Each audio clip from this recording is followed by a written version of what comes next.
యేసే పరిష్కారము అనుదిన Bible study కార్యక్రమం ప్రేక్షకులందరికీ యేసుక్రీస్తు వారి అత్యున్నతమైన నామమున వందనాలు.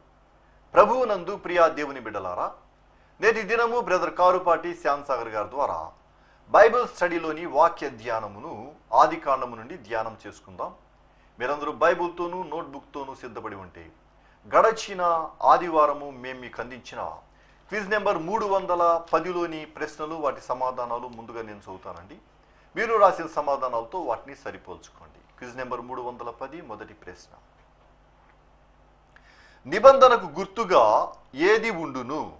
దీనికి సమాధానము దేవుని ధనస్సు.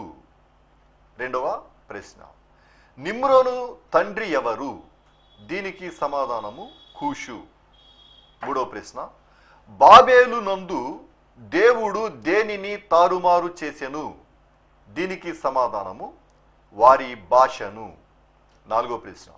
భూమి యొక్క సమస్త వంశములు నీ యందు ఆశీర్వదించబడును. రిఫరెన్సు వ్రాయండి. దీనికి సమాధానము ఆదికాండము 12వ అధ్యాయము 3వ వచనం. ఐదో ప్రశ్న. అబ్రహాము శారాతో తానెవరనని చెప్పమనెను? దీనికి సమాధానము తన సహోదరి అని. అలాగే క్విజ్ నెంబర్ 311లోని ప్రశ్నలు కూడా చదువుతానండి, తొందరగా రాసుకోవడానికి ప్రయత్నం చేయండి. ఈ క్విజ్ నెంబర్ 311 ఆదికాండము 13 అధ్యాయం నుండి 17వ అధ్యాయం మధ్య ఇవ్వబడిన ప్రశ్నలు. మొదటి ప్రశ్న. అబ్రహామును విడిచిన తరువాత లోతు ఎక్కడ గుడారము వేసుకొనెను?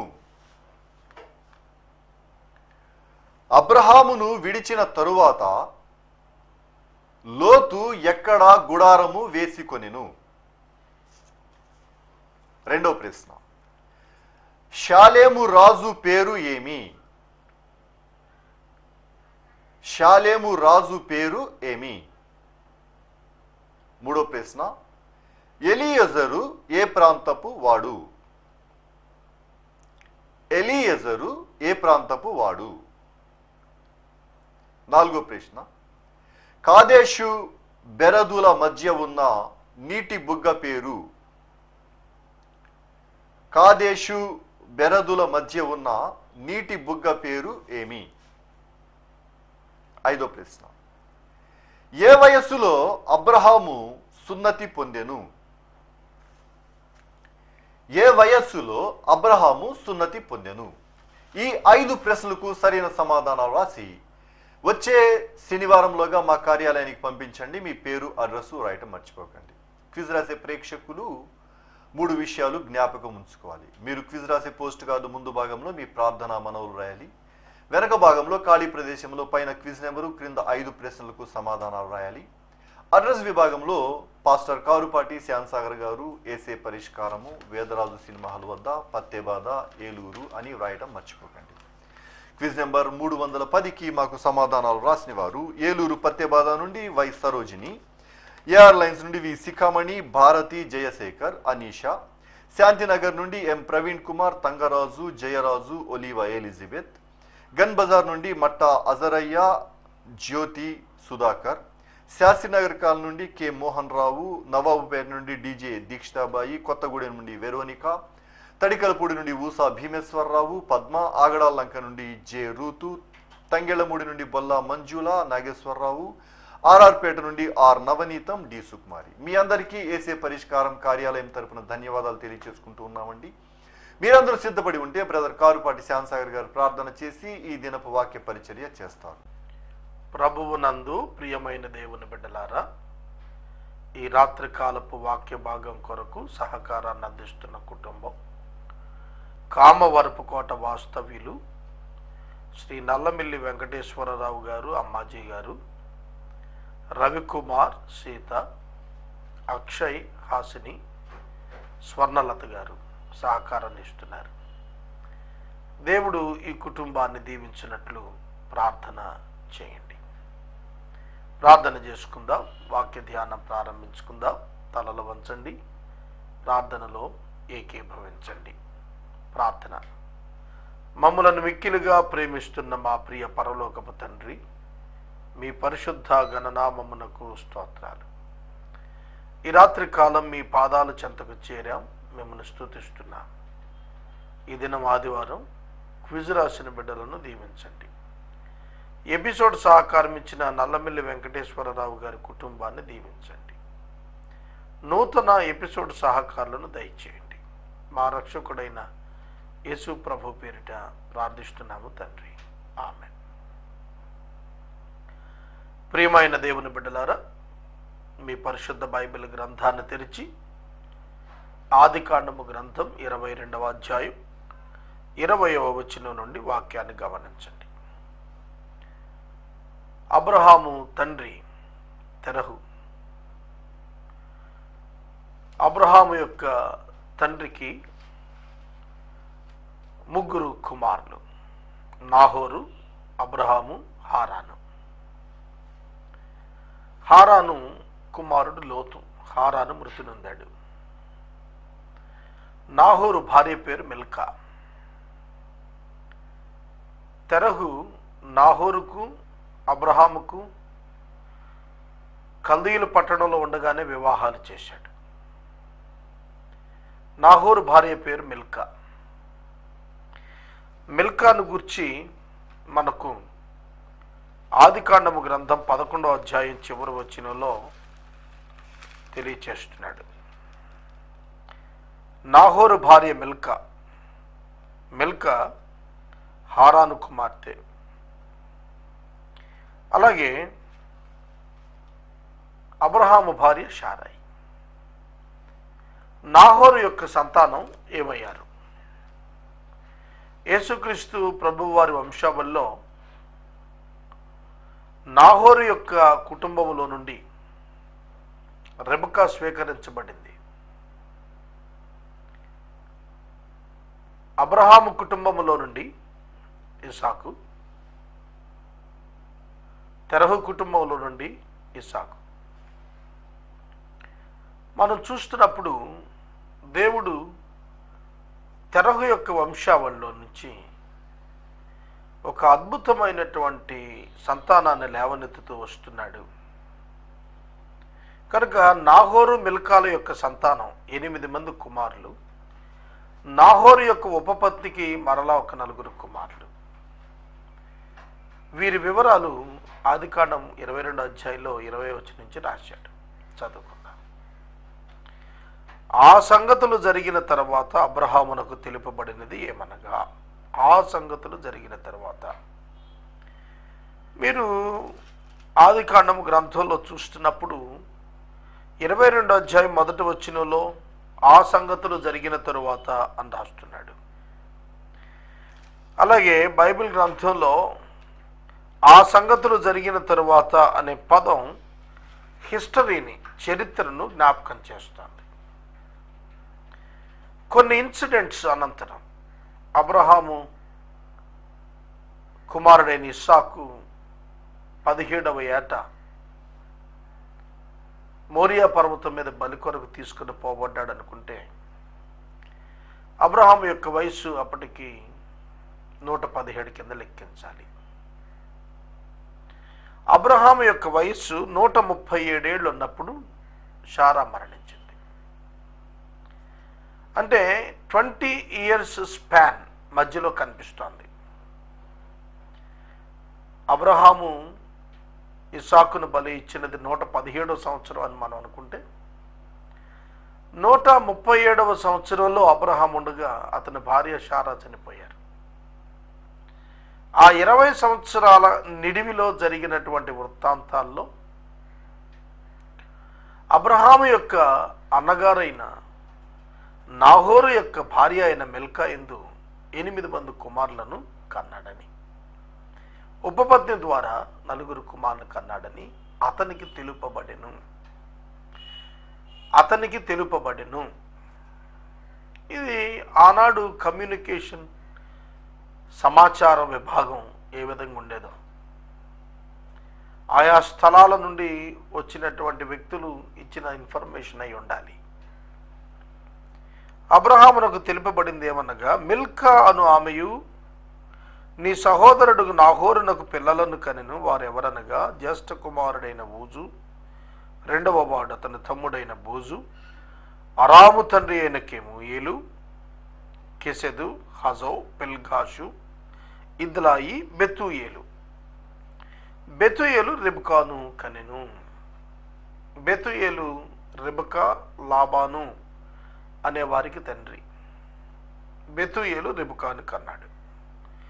మరియు ఆ 8 మంది నాహోర్నకు కలుగగా రయమా అను అతని ఉపపత్నియు, తెబహను, గహమును, తహషును, మయకాను కనెను. మరొక 4 సంతానం. భూమి మీద వివిధ జాతులు ఎట్లా విస్తరించాయి అన్నదానికి ఆదికాండం మనకు చాలా చక్కటి ఉదాహరణలను తెలియచేస్తోంది. భూమి మీద విస్తరించినటువంటి జాతులు అన్నీ కూడాను నోవహు కాలం మొదలుకొని ఆ 3 కుమారులలో నుండి వచ్చినటువంటి వంశావళులు, వారి యొక్క వంశాలు, వారి తదుపరి వారి యొక్క వంశాలు, అవి ఎట్లా అభివృద్ధి చెందుతూ వచ్చాయో చూస్తున్నప్పుడు భూమి మీద వివిధ తరగతుల ప్రజలు ఎట్లా ఏర్పడ్డారో అర్థమవుతుంది. బెర్షెబా ప్రాంతంలో అబ్రహాము చాలా కాలం నివాసం ఉన్నాడు. 23వ అధ్యాయం 20 వచనాలు కలిగిన అధ్యాయం. ఇది చాలా అద్భుతమైనటువంటి అధ్యాయం. ఆర్థిక యథార్థత.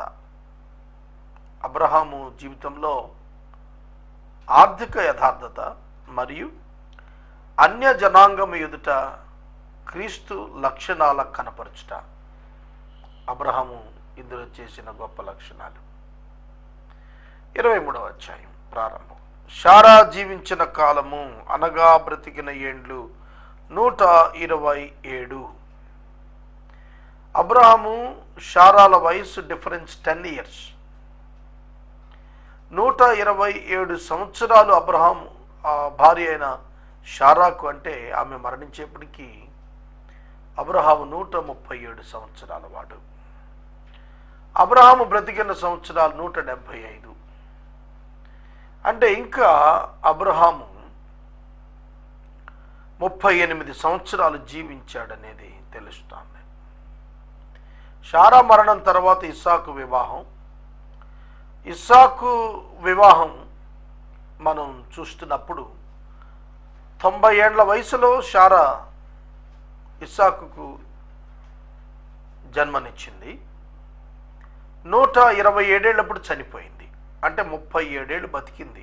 ఇస్సాకు 37 ఏళ్ళు వచ్చే వరకు బతికింది. ఇస్సాకు 40వ ఏట రెబెకాను పెళ్లి చేసుకున్నాడు. కనుక ఇస్సాకు యొక్క 40 years ఏజ్కి అబ్రహాము గారికి 140 years వస్తాయి. ఆ తర్వాత ఇంకా 35 ఏళ్ళు బతికాడు అతడు. ఆ 35 ఏళ్ళు కెతూరాను వివాహం చేసుకుని ఆమె పిల్లలను కన్నాడు. అబ్రహాము గారి యొక్క చరిత్ర మనం చూస్తున్నప్పుడు ఎవ్రీ మూమెంట్, ఎవ్రీ ఇన్సిడెంట్, దేవునితో అతడు నడిచిన విధానం మనకు తెలుపబడింది. అబ్రహాము యొక్క ఇండివిజువల్ హిస్టరీ, వ్యక్తిగత చరిత్రలో దేవునితో నడిచిన నడక కనిపిస్తోంది. శారా మరణించింది. శారా మరణించినప్పుడు అబ్రహాముకు తెలుపబడింది, శారా మరణించింది, రమ్మని. కబురెళ్ళింది. కనాను దేశమందలి హెబ్రోను అను కిరియా తర్బాలో శారా మృతి పొందును. అప్పుడు అబ్రహాము శారా నిమిత్తము అంగలార్చుటకు వచ్చెను, ఆమెను గూర్చి ఏడ్చుటకు వచ్చెను. భార్య చనిపోయింది, ఆమె నిమిత్తము ఏడ్చుట అంగలార్చుట చేస్తున్నాడు. అబ్రహాము యొక్క జీవితంలో వైవాహిక జీవితం చూసినట్లయితే అతనికి 65 సంవత్సరాలప్పుడే వివాహమైనట్టుగా భావించాలి.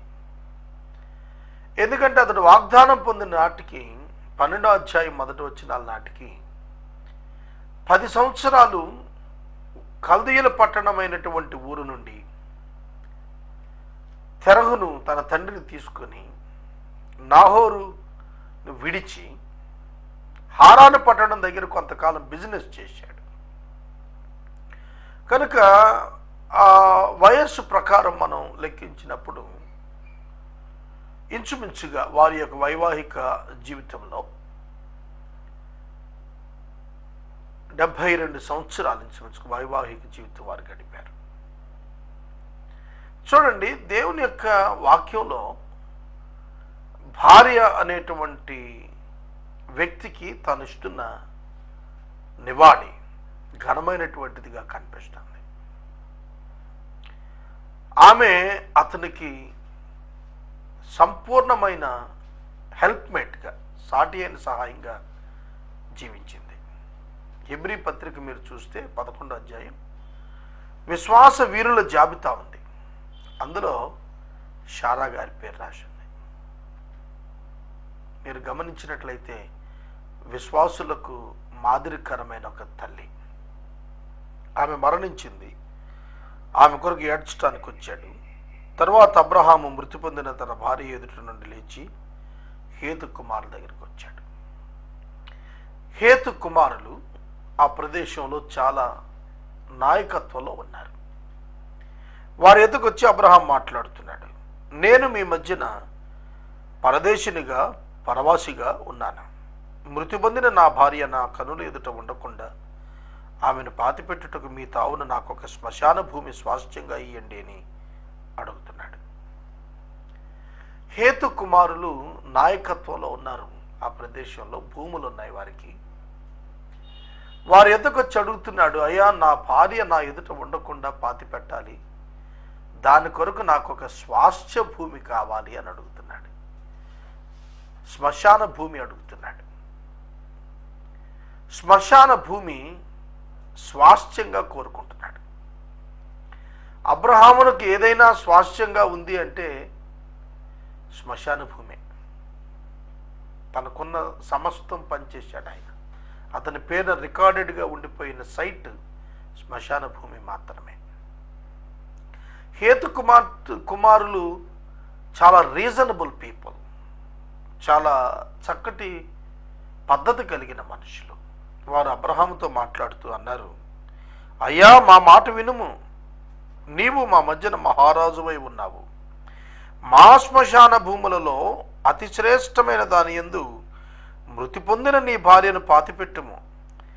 నీవు మృతి పొందిన నీ భార్యను పాతిపెట్టేటట్లు మాలో తన శ్మశాన భూమి ఇయ్యనివాడు ఎవడనూ లేడని అబ్రహామునకు ఉత్తరమిచ్చిరి.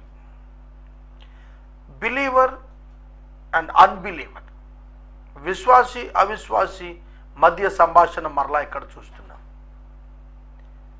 క్రైస్తవులంగా మనం అవిశ్వాసులతో ఏ విధంగా ఉంటున్నాం, సమాజంతో ఎటువంటి సత్సంబంధాలు మనం కలిగి ఉంటున్నాం, ఒకసారి పరిశీలన చేసుకోవాలి. అబ్రహాము వారి యొద్దకు వెళ్ళి, అయ్యలారా, నాకు స్థలం ఇవ్వండి అంటుంటే వారేమన్నారో తెలిసిన, అయ్యా, నువ్వు మా మధ్యన మహారాజు గారిలా ఉన్నావు, నీకు స్థలం ఇవ్వని వాడు ఎవ్వడూ లేడు మా కుటుంబాల్లో, ఇచ్చేస్తామన్నారు. ఈ ట్రాన్సాక్షన్ చూడండి. నేను గతంలో అనౌన్స్ చేశాను, చెప్పాను. అబీమెలెకు అన్యుడు, అన్యునితో అబ్రహాము ప్రవర్తన దేవుణ్ణి మహిమపరిచింది. ఇక్కడ కూడా హేతు కుమారులు, ఎఫ్రోను అక్కడే ఉన్నాడు ఆ సమయంలో. హేతు కుమారులు ఎట్లా మాట్లాడుతున్నారు, ఒక విశ్వాసిని ఏ విధంగా ఘనపరిచి మాట్లాడుతున్నారు, ఎట్లాంటి వాల్యూ బేస్డ్ లైఫ్ అబ్రహాముకు ఉంది. అందుకే తిమోతి తను పొందిన ఆ లేఖ పౌలు గారు రాసినప్పుడు తిమోతికి రాస్తున్నాడు, అతడు సమాజంలో అంగీకరించబడినటువంటి క్యారెక్టర్ అయి ఉండాలన్నాడు. ఒక అధ్యక్షుడి గురించి మాట్లాడుతూ సాక్ష్యం వెలుపట, సమాజంలో సంఘానికి వెలుపట కూడా సాక్ష్యం పొందిన వాడుగా ఉండాలన్నాడు.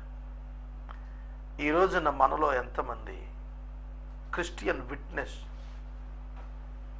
సంఘానికి వెలుపట ఉన్న వారి మధ్యన కలుగుంటున్నాం? వెంటనే అబ్రహాము మాట్లాడుతున్నాడు, అప్పుడు అబ్రహాము లేచి ఆ దేశపు ప్రజలైన హేతు కుమారులకు సాగిలపడ్డాడు. మృతి పొందిన నా భార్యను నా ఎదుట ఉండకుండా పాతిపెట్టుట మీకిష్టమైతే నా మాట వినండి. సోహరు కుమారుడైన ఎఫ్రోను తన పొలము చివర తనకు కలిగి ఉన్న మక్పేలా గుహను నాకిచ్చుటకు నా పక్షంగా అతనితో మనవి చేయండి. మీ మధ్యన శ్మశాన భూమిగా ఉండుటకు నిండు వెలకొదడు దానిని నాకు స్వాస్థ్యముగా ఇయ్యవలెనని వారితో చెప్పాను.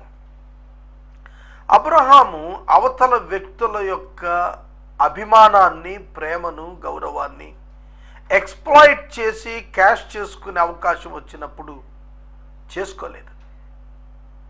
అయ్యా, నీవు మా మధ్యన మహారాజులా ఉన్నావు, నీకు మేము శ్మశాన భూమి స్వాస్థ్యంగా ఇవ్వకపోవటం ఏమిటి? మేము ఇస్తాం, తీసేసుకో అని అంటే వెంటనే అంటున్నాడు, అయ్యా, ఎఫ్రోను యొక్క పొలం చివరి భాగాన ఉన్న శ్మశాన భూమి నాకు నిండు వెలకిప్పించండి అని మనవి చేసుకుంటున్నాను అన్నాడు. ఈనాడు మనం చాలా నేర్చుకోవాలి దేవుని పిల్లలంగా. ఎక్కడ అయినా సరే మనం రాయితీల కొరకు పరిగెడుతున్నాం, రిజర్వేషన్స్ కొరకు పరిగెడుతున్నాం. వాస్తవంగా one man with God is majority, not minority. బైబిల్లో మీరు చూస్తే ఒక్క మనిషి దేవునితో నిలబడితే చాలు, పరిస్థితులు అప్ అండ్ డౌన్ చేస్తాడు దేవుడు. డబ్బు దగ్గర, పరిస్థితుల దగ్గర మనం చాలా సులువుగా రాజీ పడిపోతున్నామేమో అనిపిస్తుంది క్రైస్తవునిగా. అబ్రహాం అంటున్నాడు, నిండు వెలపే చేస్తాను, నాకు కావలసిన పొలం నాకు నిండు వెలకివ్వండి, నో కన్సెషన్, నాకు రాయితీ అక్కర్లేదు, దానికి సంబంధించి ఉచితంగా ఇస్తే తీసుకోను. చూడండి, ఎవ్వడికి అచ్చి ఉండకూడదు. పలానా వ్యక్తి లేచి ఇదిగో ఇది నా ధర్మం వల్ల ఇతను పొందుకున్నాడని చెప్పడానికి లేదు. అది ఇన్సల్ట్ టు గాడ్ అన్నట్టుగా భావిస్తున్నాడు. చూడండి, తన జీవితంలో సంభవించేది ఏదైనా కూడా దేవునికి మహిమ రావాలి తప్ప దేవునికి అవమానం రాకూడదు. ఇది అబ్రహాము యొక్క హృదయంలోని తాత్పర్యం. అందుకని అంటున్నాడు, నిండు వెలకు నేను కొనుక్కుంటానయ్యా అని సాగిలపడి చెబుతున్నాడు. హేతు కుమారులేమో నువ్వు మహారాజువి అంటుంటే, అబ్రహామేమో నేను పరదేశిని అని చెప్పి పాదాలు పట్టుకుంటానికి సాగిలపడుతున్నాడు. ఒక అన్యునికి సాగిలపడుతున్నాడు ఏమిటి? అది అతడు గౌరవార్థం చేస్తున్నాడు. దాష్టీకం చేస్తూ పడిన సాగిలపడటం కాదది. వారిని గౌరవించుతూ అతడు సాగిలపడి మనవి చేస్తున్నాడు, నా అభ్యర్థన తోసివేయకండి అని. నిండు వెలకు నాకు ఆ యొక్క ఎఫ్రోను పొలం, సోహరు కుమారుడైన ఎఫ్రోను పొలం ఇప్పించండి అన్నాడు. అప్పుడు ఎఫ్రోను హేతు కుమారుల దగ్గరే ఉన్నాడు, ఆ మధ్యన కూర్చున్నాడు. హిత్తీయుడైన ఎఫ్రోను తన ఊరిని గవిని ప్రవేశించు వారందరి ఎదుట హేతు కుమారులకు వినబడేటట్లు అబ్రహాముతో చెప్పిన ప్రత్యుత్తరమేమనగా, ఒకరిని మించిన మంచితనం ఒకరు ప్రదర్శిస్తున్నారండి. ఇక్కడ హేతు కుమారులు మంచితనం ప్రదర్శించారు, అబ్రహాము ఇంకా అతి మంచితనాన్ని ప్రదర్శించాడు. అబ్రహాము మాటలు విన్నటువంటి ఎఫ్రోను అందరికి వినపడేట్టుగా చెబుతున్నాడు, అయ్యా అట్లు కాదు, నా మనవి ఆలకించుము. ఈ ట్రాన్సాక్షన్ ఎట్లా ఉందండి? అమ్మేవాడు కొనేవాడిని, కొనద్దు బాబోయ్, ఉచితంగా ఇస్తాను అయ్యా, ఆలకించండి, మనవి చేసుకుంటున్నాను బతిలాడుతున్నాడండి. ఇట్లాంటి ట్రాన్సాక్షన్ ఎప్పుడు వస్తుందో కదా మనకు. సాధారణంగా కొనుక్కునేవాడిని అమ్ముకునేవాడు, అయ్యా బాబు తగ్గించు, అది నాకు అది లేదు, నాకు ఇది లేదని చెప్పి బతిలాడుకుంటారు. కానీ ఇక్కడ అలా కాదు, స్థలాన్ని ఉచితంగా ఇవ్వటం కోసం బతిలాడుతున్నాడండి ఎఫ్రోను. అయ్యా నా మాట విను, నా మనమే ఆలకించు అంటున్నాడు అబ్రహామును. ఎంత మంచి ప్రజలండి వాళ్ళు. ఒక పరాయి వ్యక్తి భార్య చనిపోతే అతడు పరదేశ అయ్యుండి తన జాతివాడు కాడు, తన మతం వాడు కాడు, తన మత విశ్వాసం కాదు, అయినా కూడా అలాంటి వ్యక్తికి తాను తన పొలాన్ని ఇచ్చేస్తాను అని అంటున్నాడంటే ఎంత మంచి హృదయం ఆనాడు ఇటువంటి సంబంధాలు అబ్రహాము వారితో కలిగి ఉండటం వల్ల అట్లాంటి రెస్పాన్స్ వచ్చిందో ఆలోచించాలి. దానిలోను గుహను నీకు ఇస్తున్నాను, నా ప్రజలు ఎదుట అది నీకు ఇస్తున్నాను, మృతి పొందిన నీ భార్యను దాని యందు పాతిపెట్టుము అనెను. అందుకు అబ్రహాము ఆ దేశ ప్రజలు ఎదుట మరలా సాగిలపడి, సరే కాని నా మనవి ఆలకించము. నీ మనవి నేను ఆలకించాను, సరే ఓకే, నీవు ఇప్పుడు నా మనవి ఆలకించు. అదేమిటంటే, ఈ పొలమునకు వెల ఇచ్చేదను, అది నా యొద్ద పుచ్చుకుంటేనే మృతి పొందిన నా భార్యను అందులో పాతి పెడతాను. అందుకే అయ్యా నా మాట వినుము, ఆ భూమి 400 తులములు వెండి చేస్తుంది, అది నాకు నీకు ఎంత?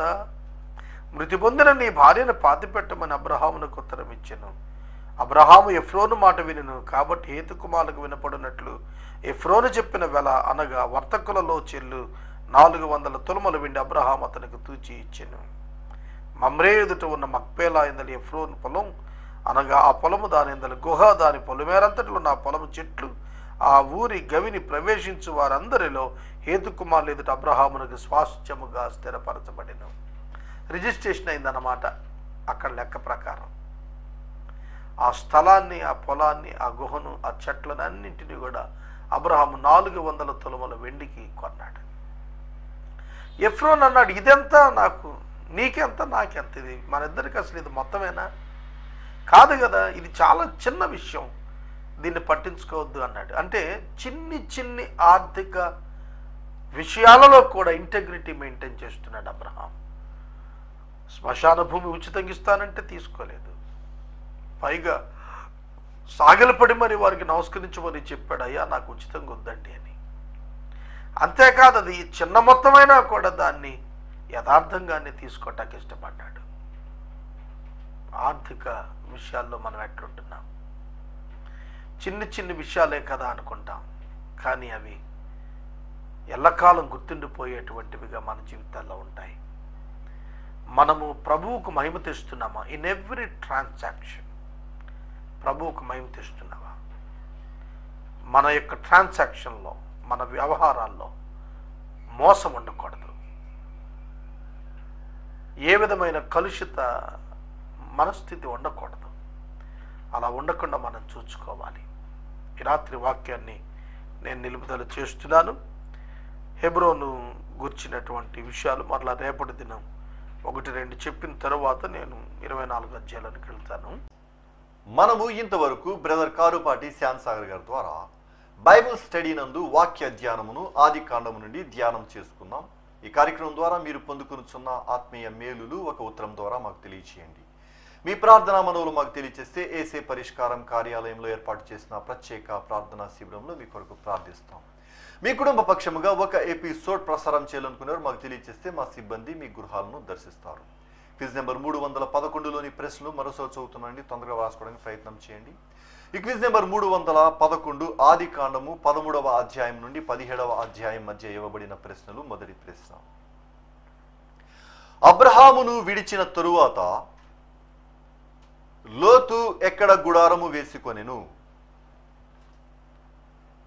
అబ్రహామును విడిచిన తరువాత లోతు ఎక్కడ గుడారము వేసుకొనెను? రెండో ప్రశ్న, షాలేము రాజు పేరు ఏమి? షాలేము రాజు పేరు ఏమి? మూడో ప్రశ్న, ఎలీయేజరు ఏ ప్రాంతపు వాడు? ఎలీయేజరు ఏ ప్రాంతపు వాడు? నాలుగో ప్రశ్న, కాదేశు బెరదుల మధ్య ఉన్న నీటి బుగ్గ పేరు ఏమి? కాదేశు బెరదుల మధ్య ఉన్న నీటి బుగ్గ పేరు ఏమి? ఆఖరి ప్రశ్న, ఐదో ప్రశ్న, ఏ వయస్సులో అబ్రహాము సున్నతి పొందెను? ఏ వయస్సులో అబ్రహాము సున్నతి పొందెను?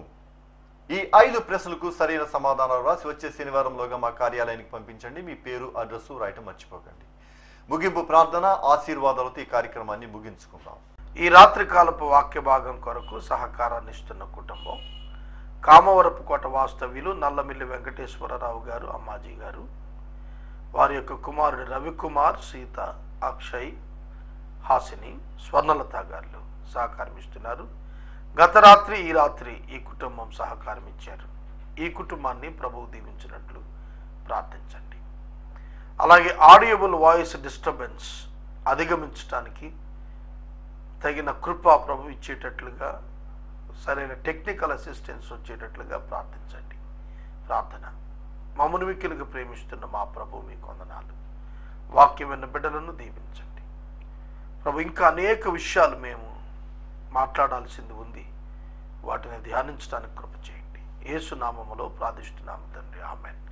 మన తండ్రి అయిన దేవుని ప్రేమ, కుమారుడైన యేసయ్య కృప, పరిశుద్ధాత్మని యొక్క అన్యోన్య సహవాసం సదా మనందరికీ తోడై ఉండును గాక. ఆమేన్.